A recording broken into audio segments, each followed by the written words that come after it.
Bienvenidos, worldwide amigos and fans of cinema. You got Jaime and Fuego here in 2016 for some fresh Enfuegotainment coverage. And I got twice the fun today, both of my homies from the horror show. First up, I'm Producer Dave. And I'm Cecil Laird. Gracias for joining me, guys. And we actually just got done with the second straight week of a Western resurgence. Yeah, there was films like Bone Tomahawk in 2015, Hateful Eight, and now the one that is getting the most amount of praise, at least as far as awards recognition goes. Today we're talking about The Revenant. What happened? We did what we had to do. He was buried right. All I had was my boy, and he took him from me, you understand? He's afraid. He knows how far I came to find him. Damn right, guys. And you're familiar with the director of this film, right, Dave? A little bit, yeah. I'm more familiar with the director of photography. He's got the Academy Award for the past 2 years, and he very well might get it again this year. Yeah, 10 nominations for the film, right, Cecil? Yeah, and in fact, Leonardo DiCaprio just walked away with the Golden Globe for his performance in this movie just about a week ago. Which was outstanding. But he had somebody else who was right neck and neck with him, and that was Tom Hardy as far as performance goes. So we'll do the regular Enfuegotainment tropes. We got the bueno, the malo, and the feo, so a little bit of good, bad, and ugly about this film. First and foremost, bueno. I know Dave's going to be with me on this one. The film looked beautiful, right? Yeah, I mean, every frame was a picture, every shot was just so well designed, and just the fact that they used natural lighting through the whole thing just really, it made you look at every shot just even harder and be like, wow. Yeah, it was incredible. It was impressive, man. And dude, how about that action scene to start things out? Yeah, there was some pretty aggressive stuff. Actually, there was a couple of really intense action scenes or scuffles, I could say. There was a really intense scuffle towards the beginning and a really intense scuffle towards the end. And there was one halfway through too, with a creature, man. Yep. But yeah, the scuffle. Well, I'm thinking we're talking about the same thing. The initial thing that leaves Leo in his predicament. Yeah. And the movie didn't shy away from gore, which, as anyone that checks out our horror channel knows, that we love it. I do love that. Absolutely. As a visual effects guy, I was very impressed with all the practical gore effects that they did. Reminded me a little bit of Saving Private Ryan, like just how realistic the bleeding was, and you know, Leo, obviously we know from the trailer he gets attacked by a bear, and I gotta say that's the best bear attack that I've ever seen. It was a little, you know, I didn't anticipate it feeling this way, but it felt a little hard to watch at points. Like you're like, crowd was cringing. I know. Yeah, we heard a vocal audience for this one, guys. That was definitely really, really good stuff. For the obvious bear reasons, it reminded me a lot of The Edge.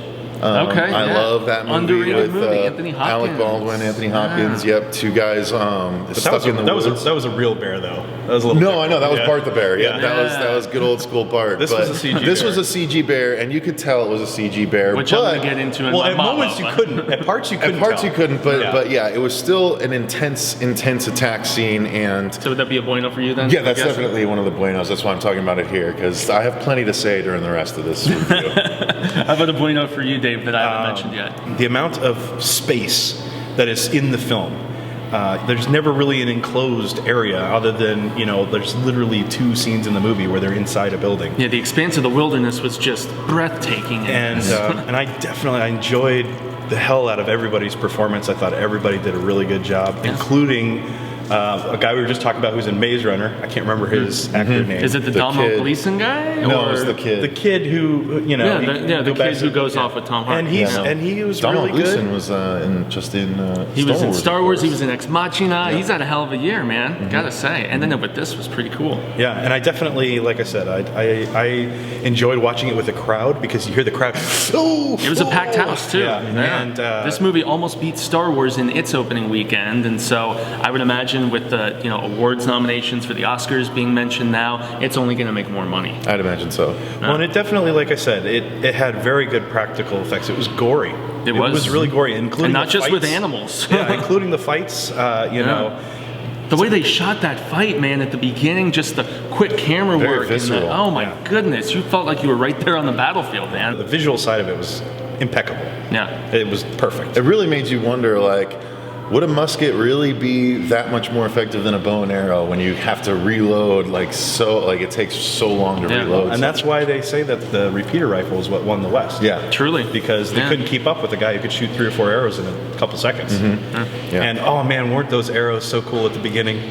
Oh man, I don't want to spoil it too much, but there's a Native American attack. There is. And it is awesome. It is intense. It's pretty Possibly one of aggressive. the best I've ever seen. And I love how film. quiet they are.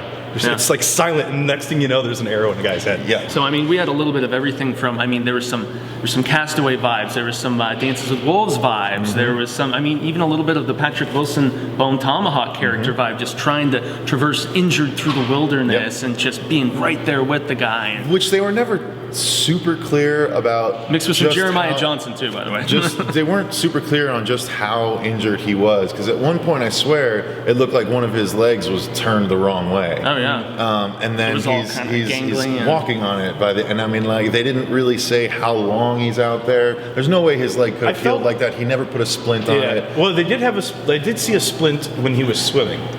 So I don't know if that. I don't know. Maybe, I don't know if that was God, like, did they cut? I hesitate to think that there was more to this film that they cut out.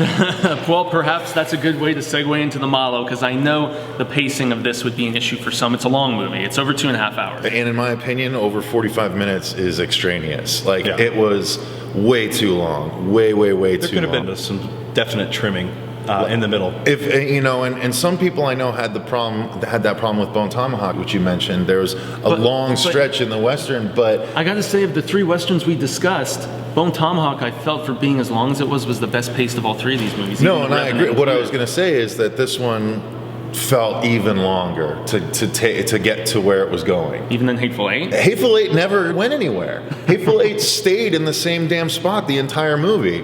This one was at least trying to go somewhere. It was just taking so much longer than it did in Bone Tomahawk. And it took a long time in Bone Tomahawk. So this one It was felt like rough. we were moving about as fast as Leo was, right? It was super rough. Oh my God, it was so slow. Any bad stuff for you, Dave? Well, I mean, I'll agree with the pacing bit. It was very long. However, I tend to like indulgent movies like that, where they don't care about the running time, and they're like, oh, we're going to tell this story.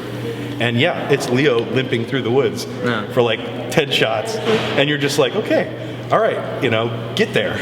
And just to come to the director's defense, though, all of his films have been long. I love 21 Grams. I think that was almost 2.5 hours. I mean, just because he always makes long movies, that doesn't necessarily mean it's the right choice. Yeah, but I mean, it's like kind of his trademark, though, to have. I mean, he also did Babel. He did Birdman. That was another lengthy kind of totally different than this, obviously. Coral did the Gravity, the director of photography worked on. And I don't know if you noticed, and this is a little bit of a good and a bad, some of the one shots were just incredible. And then there's other shots that weren't one shots. So you're like the Malo could be that you're wanting that through the whole thing. And in my opinion, towards the back half of the movie, I just kept thinking to myself, another shot of trees. Okay, all right. That's where I got to. I also didn't like the CGI animals. I mean, for a movie that was so steeped in the practicality of the wilderness that you're going through, and just the amazingness of those fights and stuff like that, when you see some CGI buffalo and even the bear, as much as I love the attack scene, it did at times look really, fake. Yeah, So, yeah. That's all I can think of, though, at least as far as bad. I really enjoyed the film. I thought it was very good. It was very good. It was long, but it was good.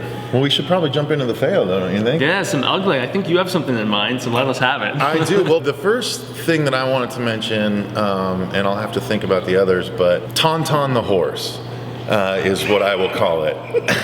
That was You thought they smelled bad old dude? That was on the outside. Yeah, that was a very, very interesting scene, and it was like, oh, so this is the rest of what we didn't get to see in a very famous scene in a very famous movie before. Yeah. So that was one I wanted to mention. Yeah. I think the motivations of a certain character in particular, I thought he even stole the show from the lead as far as his performance goes. He impressed the hell out of me, and his Tom Hardy? his conniving ways. Well, I was trying not to spoil much, but Tom Hardy wowed me in this movie. I didn't even know that was him. Yeah. The whole movie, I didn't have any idea that was Mad Max. Transformative, man. He's had a hell of a year, too. The only ugly thing, the fail thing that I could think of was it seemed like there was this subplot with the who were going after the trappers because they had taken the chief's daughter.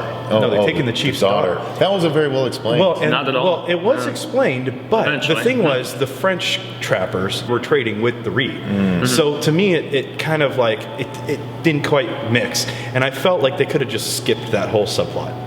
And they could have just had the Ree on the warpath for going, every time the Indians that were following them mentioned finding the Pawnee and all this stuff, I'm like, okay, I'm still confused. Like, they never explained that enough. Right.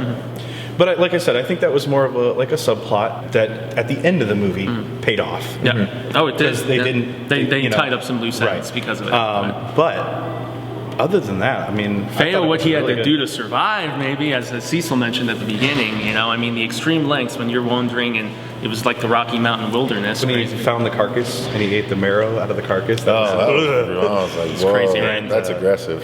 When his buddy found him and you first finally got to see just the amount of gnarliness that the bear had just done, man, that was ugly. intense. It was That was intense. ugly. Yeah, it was. But very well done. Yeah, very well done. And I mean, at the end of the day, I'd say probably number 2 as far as the three, the trilogy of westerns that have pushed this resurgence within Hollywood. I still like Bone Tomahawk best, and sorry Tarantino, you were the worst, but Revenant was pretty damn good, I gotta say. So, Yeah, Revenant was pretty good. Cecil, any final thoughts? Too long. Too long. It was entertaining, but it was too long. They needed more shots of trees. I think so, yes. No more trees. And more scenes with no dialogue and just crawling. And grunting. Yeah. There was a lot of that stuff. grunting Yeah. for sure, but yeah, it was visceral. Well, it and was there was a moment that I was like, wait, is he gonna crawl all the way back to civilization? Jesus. Hey, Patrick Wilson somehow did it in Bone Tomahawk. Yeah, but they at least showed him putting a splint on and doing all this stuff. I don't know. Yeah. This was a little. The injuries were of convenience. Yeah. You know. Truly. Yeah. Well, and definitely, I don't think, like, realistically, even though the movie was very realistic, he would never have survived as long as he did. Oh no. No, yeah, definitely. chance. The It was infection it was a and check all you're that bringing other in at the stuff, door, as my dad would say at the end of the day. So. And I kind of hoped, I don't know if we go into spoilers, but I think one of the fails was the ending. I kind of wanted him to end up with his wife in the afterlife. I felt like that would have been the cap. You know, he takes out. I feel like Tom it's Hardy. supposed to be ambiguous. Like I thought so, maybe too. it did. Like Yeah. I was under the impression that He slipped into the water and just. Well, no, that he saw the wife walk away, and that was the symbolism. I don't know. It could be that, you know, it's not his time yet, and she's leaving him on Earth until it's his time, or it could be that she's, you know, saying "follow me" without saying it, and of course they cut to black before we know what happens. But I think that's why it's ambiguous. You that can was decide for definitely a yourself. fail for me at the end. He's looking at her, and then he just looks at stares at the camera. I know. Yeah. I was like, oh, we're breaking the fourth wall here, really? But It's like, Yeah. look what I definitely I'm give dealing it. with. I definitely give it 4 out of 5 stars. It was solid It was stuff, really man. good. I mean, as far as revenge flicks go, because without giving too much detail about the plot and storyline itself, I mean, you know the period, it's a revenge flick, and beyond that, there's not much else to know besides lots of trees, right? Too long. In any event, I gotta extend a grande gracias to both of my homies here from the Horror Show for helping out with this review. There's gonna be lots more fun of this in this variety here in 2016. I'm stoked for it, and I'm gonna let these cats talk about the show that we do besides Enfuegotainment, which will soon all be under the same umbrella of production insanity. I'm It the won't only be on one. the fringe. I'm the only one not wearing the shirt today, but we do a horror variety show on YouTube called The Horror Show at youtube.com/The Horror Show Channel or thehorrorshowchannel.com. What do we do on that channel, Dave? We do all kinds of stuff. Right. Horror reviews, how-tos, comedy sketches, celebrity interviews, con coverage, let's plays, all kinds of good stuff. So check us out over there, you guys. All of this that Mr. Fuego does, but for the horror genre. Exactly right. I've been Jaime Enfuego. You can find me on all social media sectors, just at Jaime Enfuego. Twitter, Instagram, Facebook, obviously here on YouTube. And I know Captain No Beard's got some places if anybody wants to say what don't up. follow me on social media. I'm Producer Dave, just ignore me. Thank you. Well, gracias again, guys, for being with me. And once again, we got lots more fun of the hottest entertainment with the Edge here in 2016. So until next time, guys, adios, amigos. Adios. Peace out. We'll put a hatchet to your face. We'll scalp you, just like Tom Hardy.